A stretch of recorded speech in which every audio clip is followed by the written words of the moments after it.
So now that we have our embroidery stitched out, you can soak away the rest of your stabilizer, trim it up, clean it up all nice and neat. And then we're gonna fold the bag in half, right sides together, hot dog ways, and just put a few pins in or wonder clips to keep everything closed up nice and neat. And make sure that when you're folding this, that you're keeping those two cords pulled back and out of the way so that you can stitch that up 1/4 of an inch without catching the cording in your seam allowance. And then we're just gonna stitch from the bottom across and all the way up 1/4 of an inch seam allowance.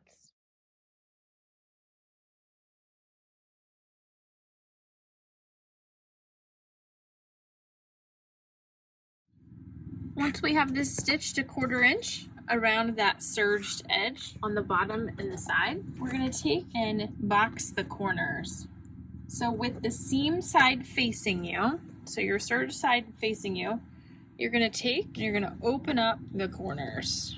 So we're gonna take and open that up so we get these nice flush triangles. And then we're gonna take and we're gonna mark each side. So I'm just gonna flip one side back and we're gonna mark from the bottom up 1 inch and draw a line here and do the same thing on the opposite side. So I like to use the markings on my mat and my ruler to give that nice 1 inch. I just lay my flat side there, lay my ruler against it, and I'm gonna use a chalk liner so I can get a nice color, pink, yellow. Then I'm gonna flip it over and I'm gonna do the opposite side. Same thing here. And then we're just gonna stitch across this line to create our box corners on both sides. I've changed out my 1/4 inch foot and I've put my open toe applique foot on it. I can make that line so I can see it nice and easy with that big open foot, and I can just stitch across this, making sure that I back tack at the front and the back side of my line.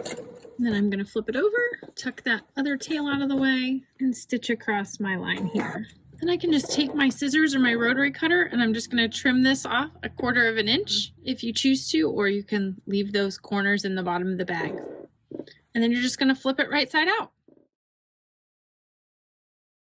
I'm just gonna poke my corners out. If you have a point turner that sew a very easy point and turn, makes this super easy to flip.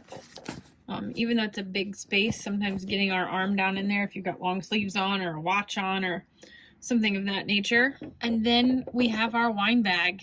It's all ready to go. We can drop our bottle down in there, cinch up our ties, and off we go. So I hope you all enjoyed and got some good tips on making this cute little cheers to the new year bag. Great holiday gift, party favor, housewarming, whatever you're going to this season. Stitch out your cute little bag, grab a bottle, drop it in there. It cinches up. It's nice and tall, so if you've got a taller bottle, it works great.